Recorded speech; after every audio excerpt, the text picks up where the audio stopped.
Hello, I am Commissioner Emma I. Darnell. Welcome to the Mighty Five Conversations. Conversation is a monthly information communication program focusing on the sustainable community, economically strong, environmentally safe, with liberty, justice, and opportunity for all. The topic for today's conversation is homelessness in the Atlanta region. What's going on? On any given night, there are thousands of homeless men living in Fulton County. Prisoners of a pipe, a hype, a drink, a rock. Reginald Vaughn Walker knows this all too well. Have my people forgotten? He is a poet, gainfully employed, and a recovering addict. The street was once his home. Being held like a slave at the auction block. What made the difference for Reginald and hundreds like him? Jefferson Place. I came into Jefferson Place homeless.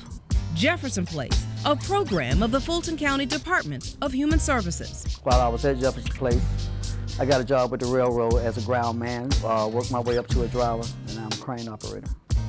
I'm a very, very, very grateful recovering addict. God, grant me the serenity. Some people, they find themselves at church. To accept the things I cannot change, the courage to change the things I can, I found myself at Jefferson Place. and the wisdom to know the difference. Jefferson Place first opened its doors to homeless men in 1992. You have to have enough courage to get on the other side of the line. And for 5 of those years, Robert Hairston has worked with clients who first come as short-term residents of the emergency shelter and often leave months later, changed men with new lives. If I had never found Jefferson Place, I'll be dead right now. When they come through the door and they say, I've been using crack for 2 years, 3 years, 5 years, and I am helpless and homeless and hopeless, and I need some help. I need treatment. Okay, those are the magic words. I'll be 30 years old this Friday coming, and it's time for me to start living. Although this is his second time at Jefferson Place, 30-year-old Quan is taking his first real steps toward recovery and moving off the streets. This is where I stayed 5 years ago. Grady Johnson knows what that's like from the first day of intake to living independently. This is his story. I used to call it the shady rest. The last 4 years of my addiction, I stayed in the woods. That's where I cooked at. I had a big old barrel right here, and this was kind of like my countertop right here. And it had me a great big old chair sitting right here. I was addicted to drugs. I had addicted personality, and I needed help. Help that would come from the people at Jefferson Place. Whatever services that you need, we'll provide them for you. All we require that they do is to stop using, follow instructions. See, if you take care of you and you get better, everything connected to you automatically gets better. The information was truly the stuff that empowered me. Recovery is an inside job. It's not an outside job, because all of us been dressed up garbage cans before. I got a chance to work on the inside of myself. We can't do more for any individual than they're willing to do for themselves. Worst fear I got now, I think, is not completing the program. When we're not able to manage what our fears are, our fears manage us. It's a challenge. I try to have a lot of faith. If I just let go, surrender, I can improve my situation. I think we can come to the conclusion about one thing: everybody failed when we're trying to attempt to do this on our own. We talk about choices and decisions. Once you learn how to start thinking different, the actions started coming out different. Maybe late at night in the bed, I'm thinking, saying, man, you know something? He had truth to that, what he said, Then I began to change. If I can, kind of stop and think before I bust out with anger. When you understand what you can't do, then you see what I'm saying? You understand what it is that you can do. Okay, point A would be, Just ask John Johnson. I can be taught or die. So, I took the chance to be taught. He is now working at the Boys and Girls Club, That's 11. giving back. A lot of the kids we have here now, one decision away from smoking cocaine, you know, I can relate to that. All right, well, it seems like you need some time. Well, our whole endeavor is to be spiritually employed, to do what God tells me to do. And I really feel that is to give back and give to these kids. We got many people who work and who bought homes and who got married and who have families now, you know, and are doing well as a result of the experiences they've had here at Jefferson Place. Thank you so much for joining us as we talk about this important subject. I'll be back in a moment.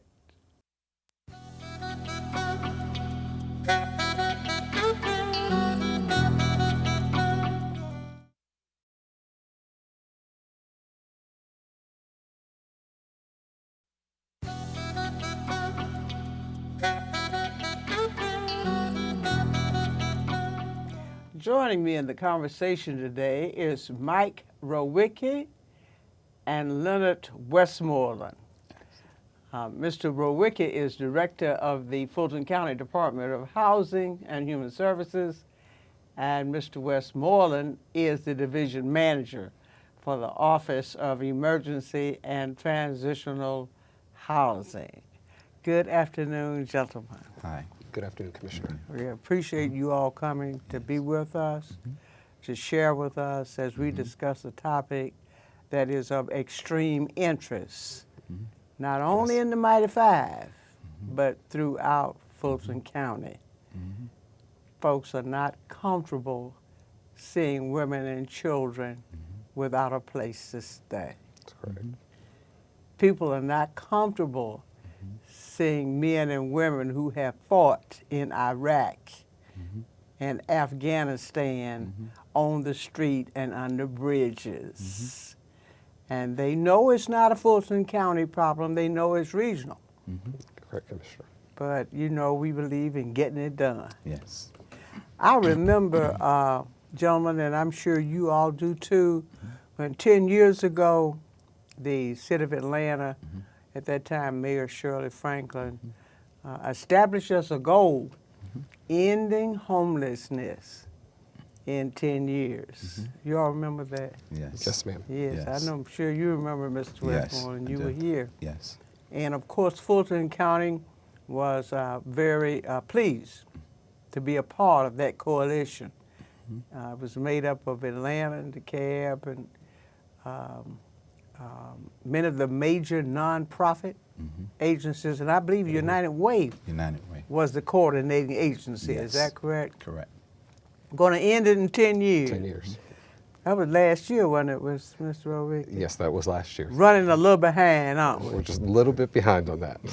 Well, I don't think anybody in Fulton County doubts that this government has done all that it could do with the resources that it has. But there are many people that would like to know what has been Fulton County's role in this enormous task, which continues. I represent a district where they don't complain much about taxes. They want to see taxes be used to achieve their goals. And so that's why we're talking about it today. They want to know for my tax dollars, you know, I know you're working hard, but specifically, what are you doing about this problem? Because they know we don't have any legal responsibility, but we have a moral responsibility, which they take very seriously. So I want to kind of talk about what we're doing, and of course down here we're always dealing with project names and titles and so on. But I want you all to come so that we would have, in addition to the project name, we would have the actual services that we are providing. Now, we talked about emergency and transitional housing. One of the major components of what we've been doing the last 10 years is in that area. Is that right? Absolutely, Commissioner. Yes. Tell us a little bit about that area, because apparently it's really critical Yes. to the whole scheme of things. Yes, ma'am. The Office of Emergency and Transitional Housing is a division of the Housing and Human Services Department of Fulton County.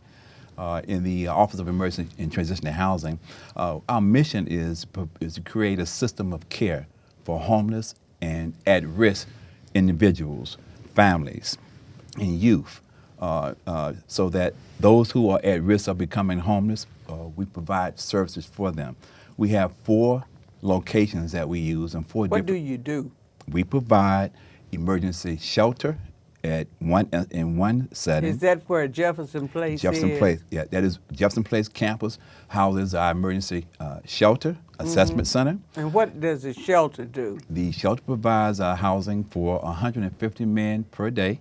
An individual can stay there for 120 days, twice a year.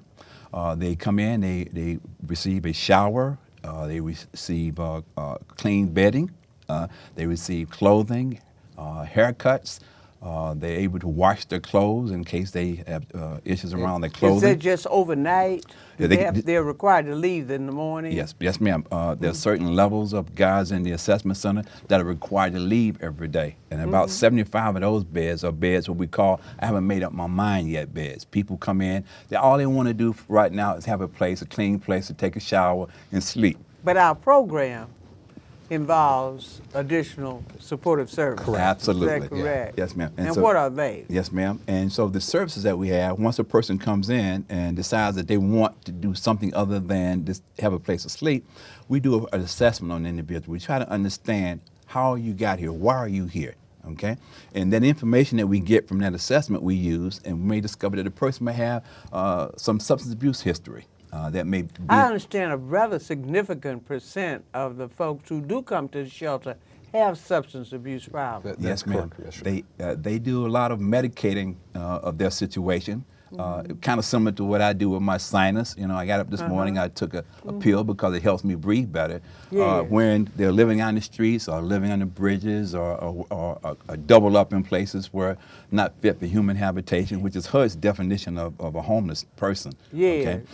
Then they come in and they get these meals and showers, and they talk to a case manager who kind of understands what's going on. And these are those who want more than just to stay overnight. Stay overnight. I want to talk about them a little further. When we Yes. come back, we've got to take a break right now. All right. Thank you.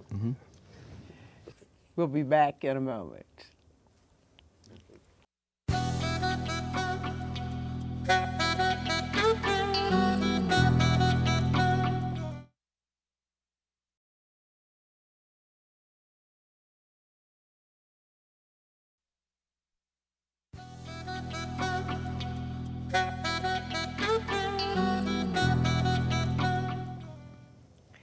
Mr. Westmoreland, you were speaking about the program areas, those men who come into the shelter who want to move forward to do more. Would you continue with that and the other kinds of direct services that we provide?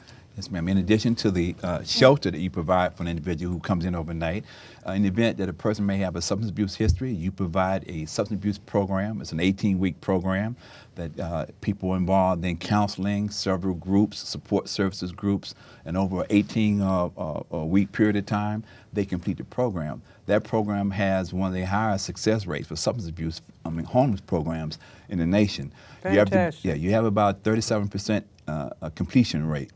The average completion rate is about 33%. I see. In addition to substance abuse, obviously, we believe that a person's homelessness is caused by their inability to pay rent. And so because they can't pay rent, because they don't have a job. So we have a vocational program. The vocational program teaches individuals about job skills, job readiness. It prepares them, resume preparation. It buys tools for them. They get an offer. Is this within the 180-day period? Yes, ma'am. Yes, ma'am. Yeah. And we'll extend the 120-day period in the event that they're involved in a program. So if they're in the program, we'll extend their time so that they can complete the program that they're involved in. We have about 75 men in that program. Yes, ma'am. You have about 75 men in the program. Yes, ma'am. And we also have the what we call our resettlement program. And that is, now you've helped an individual get clean, get off drugs or alcohol, whatever the issues are, and they've been involved in a job training preparation program. They've acquired a skill. You bought them, helped them buy tools and model cars until they get their first check. So now is that they're ready for relocation. But like a lot of individuals, they hesitate to move out because they want to save more money. So what we do is provide them with what we call resettlement assistance. And we do that in terms of providing the deposits for an apartment or deposits for utilities. Is that what you call supportive services? Supportive services, yes, ma'am. We'll pay for them to move into an apartment, and we'll pay them rent for up to 3 months. Well, I've met some of those guys out there, as you Yes, know, and it's amazing. Right. It's just hard to believe they actually came there in the shelter and started there, because I know you bring a lot of them back to work on staff and so on. Right. So go ahead. What are some of the other kinds of supportive services that are really necessary? Yes, ma'am. Yes. When you consider the individual has been homeless and has been involved in the services that we've talked about, they've lost all the possessions. They don't have sheets. From scratch. They have to start from scratch. So you provide them what we call a resettlement grant. You will give them a $300 trip to Walmart, with the staff person takes them to Walmart, and they're able to pick out their own shower curtains, pots and pans.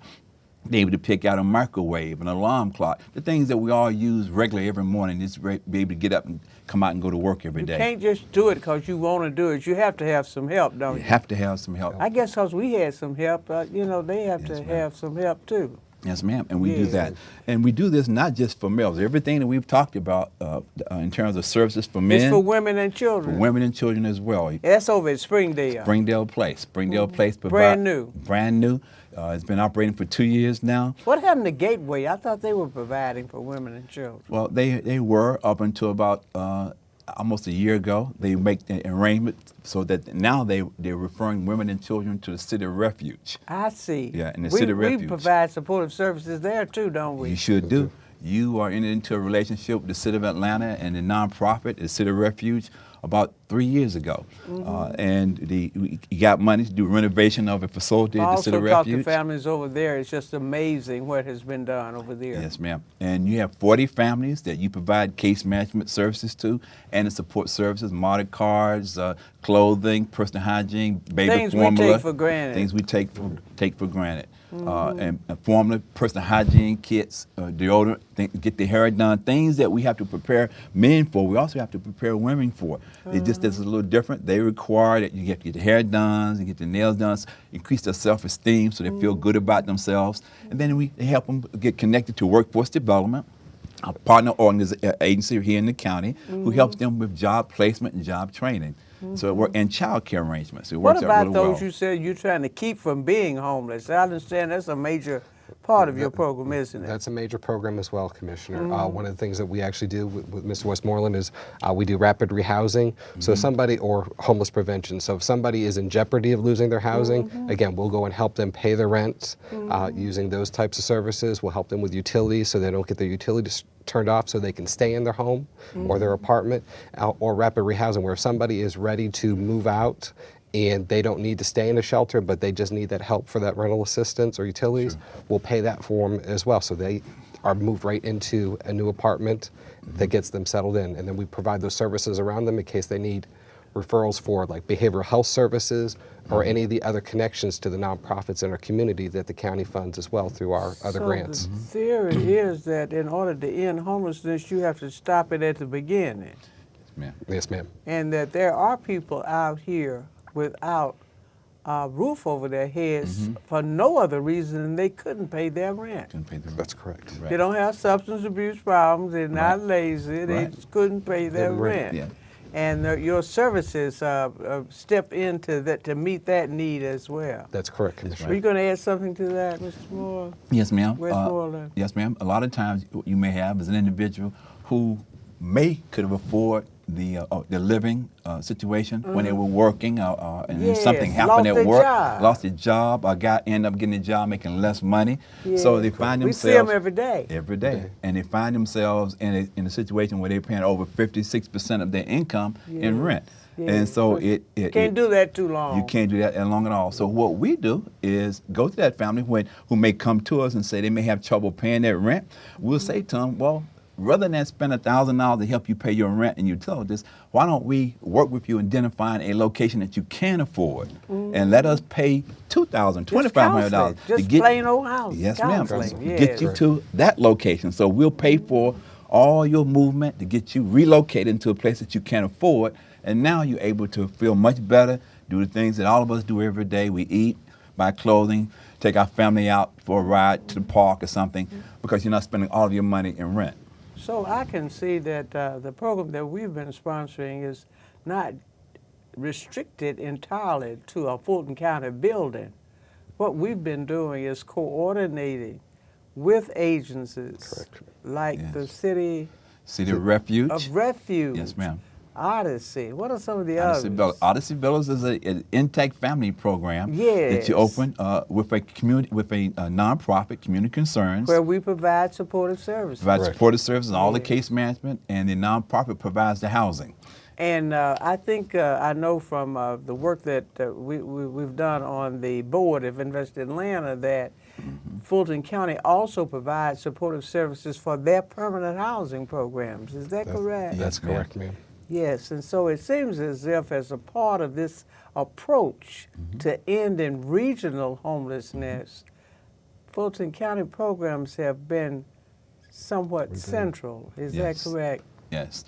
We've operated in a collaborative spirit, if you will, with all of our community partners. That's the word I was looking for. It hadn't just been Fulton County, it's been Fulton County in collaboration with and in coordination with other agencies, public and private, right? That's correct. And I guess that makes sense because it is a regional problem. It is a regional problem. And I also understand, unfortunately, that approach is now at risk because of certain changes in funding by HUD, which have, though designed to encourage collaboration, have had the opposite effect. Would you tell us about that, Mr. Rowicki? Yeah, what we've actually had to do over the last year with the changes to the HUD regulations called the Hearth Act, they put in stipulations as to how Continuum of Care, which is the community group of organizations, had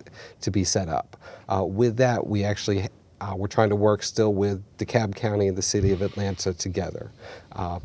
DeKalb County decided that they wanted to pull out and form their own continuum under those rules and regulations, and the City of Atlanta decided that they wanted to do that as well. Okay, so the original idea under the Hearth Act was that jurisdictions would come together so that we would have collaboration to end homelessness rather than just continue to go year after year after year with these same 6,000 people on the street. It makes sense to a lot of us who are not in the business.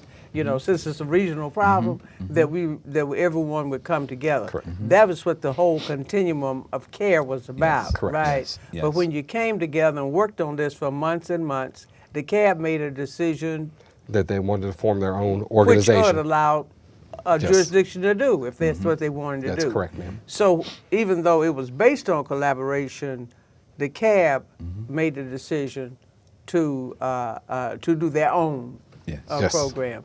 And then, was Atlanta next? Yes. Then Atlanta made a decision to do theirs. I believe the Board of Commissioners at that particular point asked HUD to try to maintain the group together because we knew we did not have the financial or the legal resources to try to do a program for a regional homeless program. We knew we didn't have the resources to do that.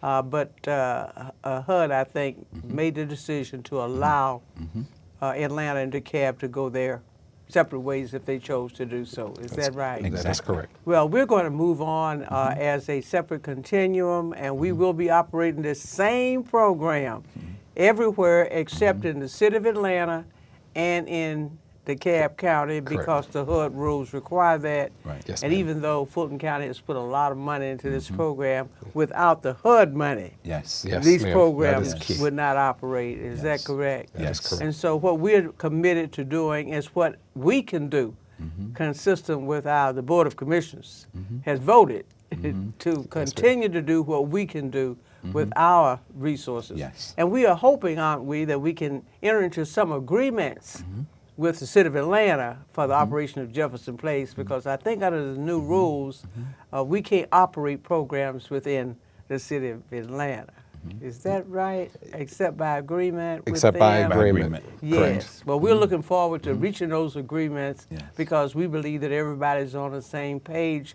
All of us took an oath to provide for the health and safety of all people, even those who are homeless. We want to thank you guys so very, very much for coming in today. And I can assure you, as you already know, by vote of the Board of Commissioners, we remain committed to being a civilized community, you know, where nobody is without a roof over their heads. We know that's a big goal, but that's what we're going to try to do. Thank you, Mr. Rowicki. Thank you, Commissioner. And thank you, Mr. Westmoreland, for coming in. Thank you. I'll be back in a moment with closing thoughts.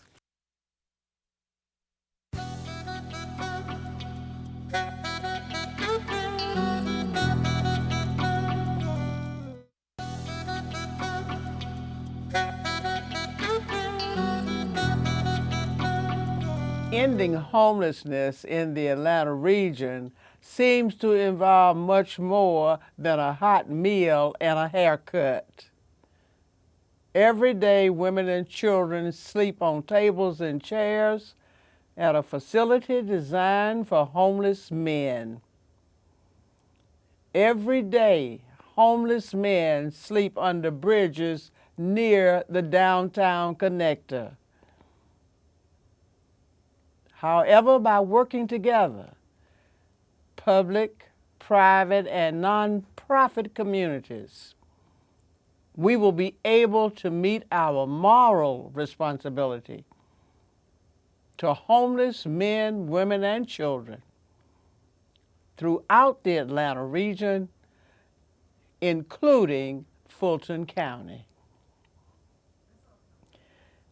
That's all the time we have for today's conversation. Until next time, stay strong. To learn more about today's conversation, contact me at 404-612-8222. That's 404-612-8222. You can also email me at emma.darnell@fultoncountyga.gov.